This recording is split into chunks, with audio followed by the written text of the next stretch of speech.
Bonsoir, encore une fois, c'est Dr Joseph à votre service pour partager ma petite expérience sur les relations amoureuses au masculin, la spiritualité et tout autre élément qui vous permettent de réussir votre vie en société. Alors les hommes, est-ce que vous avez remarqué, comme moi, que les femmes deviennent de plus en plus fatiguées des conversations standards qu'on a avec elles lors des rendez-vous et même au téléphone? Et ces conversations-là vont toujours avec les questions du genre « Parle-moi de toi, que veux-tu savoir de moi, tu fais quoi dans la vie, tu as fréquenté où ?» Et l'une des meilleures questions, c'est « Quelle est ta couleur préférée ?» etc. etc. Donc, c'est des questions que les filles ont entendues plusieurs fois. Parce que normalement, ces questions-là n'ont rien de mauvais, hein. Mais il faut comprendre que toi, l'homme, tu n'es probablement pas le premier homme à causer avec cette fille ou à l'inviter. Donc, elle a certainement déjà eu affaire à ce genre de questions-là, 4 ou 5 fois. En tout cas, elle a eu affaire à ce genre de questions-là plusieurs fois, que ce soit par message, par appel ou même au resto. Donc, quelque part, elle peut être un peu saoulée de ces questions-là. Voilà. Et c'est pourquoi, si tu sais entretenir une bonne conversation avec elle, une conversation qui est intéressante, qui n'est pas ennuyante, tu auras déjà marqué beaucoup de points. Le rendez-vous sera un succès. Et si elle a plusieurs prétendants qui rôdent autour d'elle, toi déjà tu te démarques, tu te mets à part et tu prends des points en fait, comme on le dit en Côte d'Ivoire. Mais attention, avoir une bonne conversation qui va attirer une fille à toi, c'est pas le fait de parler beaucoup. Et ça, c'est une faute que beaucoup de gars font. Il se retrouve à un rendez-vous avec la fille et il se met à parler. Il parle de ses réalisations, il parle de ses projets, de son argent, il parle de ses parents, enfin, il parle de tout. Et finalement, quand tu finis de faire ça, tu n'es pas mystérieux. Il n'y a pas de mystère autour de toi. Tu es en train de perdre des points. C'est comme si tu t'es livré totalement à la fille et tu attends simplement. Tu cherches en fait à le plaire. Tu cherches en fait à ce qu'elle te voit, à ce qu'elle entende tout ce que tu as dit et puis que par magie, elle puisse tomber amoureuse de toi. Alors que c'est pas comme ça que les choses se font. Et donc, en un rendez-vous, elle sait déjà tout de toi. Il n'y a pas de curiosité. À quoi ça va lui servir de chercher à te revoir une autre fois si déjà elle sait tout de toi? Okay? À quoi ça va lui servir de causer avec toi par message si elle sait tout ce dont il s'agit quand on parle de toi? À quoi ça va lui servir de chercher à parler encore avec toi? Parce qu'il y a pratiquement plus de sujets. Voilà. Et donc, ne sois pas étonné si la prochaine fois que tu l'invites, elle trouve une excuse pour ne pas venir. Voilà, parce que tu ne crées pas de suspense, tu ne crées pas de curiosité.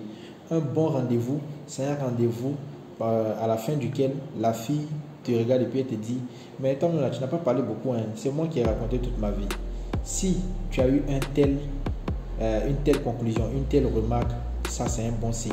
Parce que si une femme parle beaucoup, c'est que se sent bien. Voilà, pour qu'une femme parle beaucoup, pour qu'une femme s'ouvre, pour qu'une femme s'exprime, il faut qu'elle se sente bien. Donc si elle a parlé beaucoup, elle a plus parlé que toi, disons 70% de la causerie a été faite par elle, c'est que c'est bon signe. Je ne dis pas qu'elle doit conduire la causerie. C'est toi l'homme qui conduit la causerie, la conversation, mais c'est elle qui parle beaucoup. Et je vais expliquer comment ça marche. Donc il faut comprendre que les femmes aiment bien le mystère, la curiosité. Elles aiment insinuer. C'est comme ça qu'elles sont, biologiquement parlant. Et souvent le truc c'est que elles-mêmes, elles ne s'en rendent pas compte. Voilà pourquoi l'homme qui sait manipuler, pour ne pas dire manier ce genre de principe-là, il va forcément avoir du succès avec les femmes. Bien sûr, aucun homme ne peut avoir du succès avec toutes les femmes parce qu'il y a des femmes qui ne sont simplement pas intéressées. Voilà, par toi. De la même façon que toi, il y a des filles qui ne t'intéressent pas. De cette même façon-là, il y a des femmes, il y a des filles à qui des filles qui n'ont aucune attraction, qui ne sont vraiment pas attirées vers toi. Et ce genre de filles-là, quelles que soient toutes les manières que tu vas utiliser, tu n'as vraiment pas de chance, sinon vraiment très peu de chance de gagner son cœur. Et tu risques de perdre tout ton temps, alors que tu peux trouver meilleur quelque part d'autre.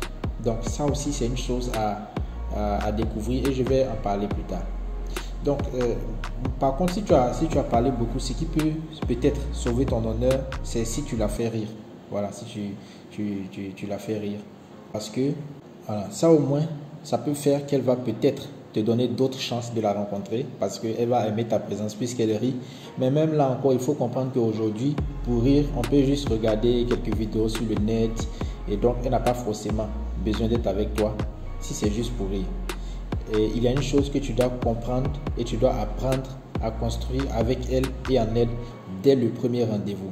C'est ce qu'on appelle une connexion émotionnelle. Et pas juste une connexion émotionnelle, mais une connexion émotionnelle positive. Ce que j'appelle CEP, connexion émotionnelle positive.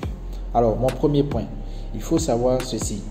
On se sent connecté à une personne, non pas lorsque cette personne partage des choses avec nous, mais plutôt lorsqu'on partage des choses avec elle. Je répète, on se sent connecté à une personne, non pas lorsque cette personne partage des choses avec nous, mais lorsqu'on partage des choses avec cette personne. Et donc, c'est pas en partageant beaucoup de choses avec elle, en lui racontant ta vie, qu'elle va se sentir connectée à toi, mais c'est en la faisant partager, elle, des choses positives avec toi, sur elle, des choses positives ou des choses amusantes sur elle, que la CEP, la connexion émotionnelle positive, se construira. Et il y a plusieurs exemples de choses positives ou amusantes. Par exemple, il y a des expériences positives qu'elle a eues dans le passé, ou qu'elle a eu, ou qu'elle a dans sa vie, des choses qui la passionnent, ou encore des expériences pas forcément positives, mais souvent amusantes et qui font rire. Donc, par exemple, l'une des questions que tu peux poser à un rendez-vous, c'est la question suivante. Qu'est-ce que tu as déjà fait dans ta vie qui t'a rendu très fier de toi-même et qui te rend jusqu'à présent très fier de toi-même? Voilà. Ça, c'est une question que tu peux poser. Et c'est une question qui est positive parce que ça lui permet elle-même de se mettre en valeur. Ça lui donne un bon souvenir sur sa vie et ça lui permet en tout cas de se rendre compte qu'elle a déjà fait quelque chose de bon dans la vie. Donc, c'est une question à valeur positive. Ça, c'est le premier avantage. Le deuxième avantage, c'est que puisque c'est positif, quand elle va penser à toi, elle aura un souvenir d'une expérience positive parce qu'elle a parlé de quelque chose qui l'a rendue heureuse. Voilà, qui l'a rendue fière, qui l'a rendue valorisée et heureuse. Ok? Et le troisième avantage, c'est que cette question, ce n'est pas un oui ou un non. C'est-à-dire la réponse à cette question n'est pas juste un oui ou un non. Quand vous êtes à un rendez-vous, il faut éviter les questions dont les réponses sont des oui ou des non. Ça ne permet pas d'établir une bonne connexion entre vous. Donc cette question permet de rentrer dans beaucoup de détails. Elle va commencer à t'expliquer ce qu'elle a fait, ce qu'elle a accompli, qui la rend fière d'elle-même. Ok? Peut-être que un jour elle a vu un mendiant, elle n'avait pas beaucoup d'argent, mais elle a pris tout son argent, elle l'a donné au mendiant ou bien à l'orphelin, à la veuve, et ça lui a fait plaisir à elle-même et à la veuve aussi. Et donc ça l'a rendue fière d'elle-même. Ok? Donc ça, peut-être, elle peut te dire ça par exemple. Si elle te dit ça, toi tu entres dans le sujet en même temps, tu peux lui demander, ah donc en fait tu aimes aider les démunis, les veuves, les orphelins, et tu peux lui demander après, mais qu'est-ce qui a fait que tu aimes aider les démunis? Peut-être dans ça, elle va rentrer dans plus de détails pour t'expliquer que peut-être dans son enfance, elle-même, elle a été orpheline, ou bien elle a eu des expériences qui l'ont marquée et qui ont fait qu'elle a décidé d'aider les gens. Et tu vas lui demander si elle a des plans, elle a des projets par rapport à tout ça. Donc tu vois que ça, c'est une petite question qui peut vous conduire dans une causerie qui peut durer 5 à 10 minutes. Et c'est une causerie positive. Voilà. Donc ça déjà, c'est déjà une bonne question. Une autre question que tu peux aussi poser, si tu avais l'opportunité de choisir une personne dans le monde entier avec qui tu pourrais avoir un dîner, qui est-ce que ça serait? Ok?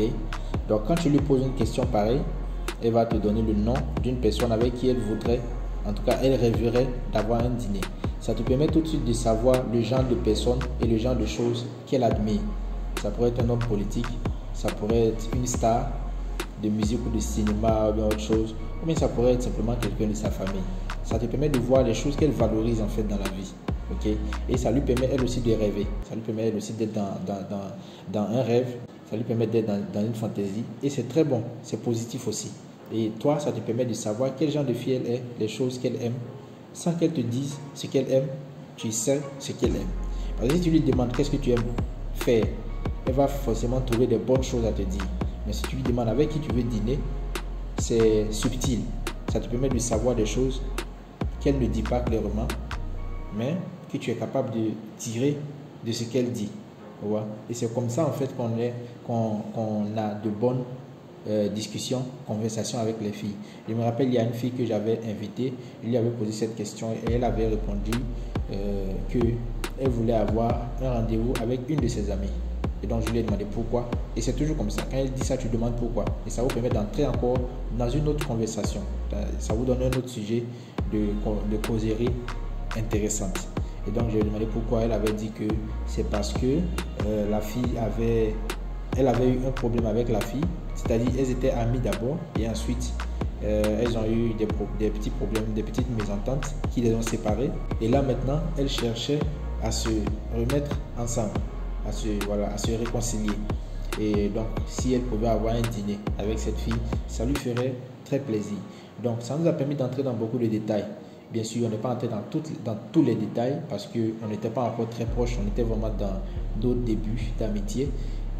Donc elle ne m'a pas tout expliqué, mais elle m'a permis de comprendre le contexte de la situation dans laquelle elle se trouvait.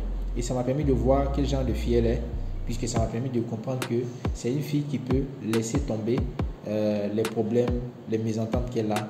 Elle ne garde pas rancune. Voilà. Et elle a des amis qui ne gardent pas rancune aussi. Et donc c'est très bon. Et ça m'a permis aussi de chercher à comprendre pourquoi est-ce qu'elles ont eu le problème qu'elles ont eu. Voilà. Et bien sûr, je ne pouvais pas savoir ça le jour J, le jour là même, parce qu'on venait de se connaître. Donc c'est pas le genre de questions que j'aurais voulu poser. Mais avec le temps, j'allais chercher à comprendre. Parce que si je sais ce qu'elle a fait à la fille, ou bien ce qui s'est passé entre elles, ça me permet de savoir le comportement qu'elle a. Voilà. Donc ça aussi, c'est une très bonne question. Il y a encore beaucoup d'autres questions, mais je crois que je vais les partager dans la prochaine vidéo. Voilà. Et n'oublie pas aussi d'être prêt à répondre à ce genre de questions, parce que quand tu vas les poser, elle va te demander certainement et toi. Si c'est une fille en tout cas qui est intéressée, qui a envie de causer, qui a un minimum d'intérêt en ta personne, elle va forcément te demander et toi. Et quand elle va demander ce genre de questions, tu dois pouvoir donner une réponse qui est intéressante, qui est amusante et qui est aussi positive. Voilà. Et donc, c'est ce que je voulais partager aujourd'hui. J'espère que ça a pu aider quelqu'un. On se revoit bientôt. On se retrouve bientôt pour plus d'astuces sur les relations amoureuses au masculin, sur la spiritualité et tout autre élément qui permettent de se développer en société. N'oubliez pas de vous abonner et de cliquer sur la cloche de notification pour être toujours notifié de toutes les vidéos que j'aurai publiées sur cette chaîne. Et on se dit à bientôt.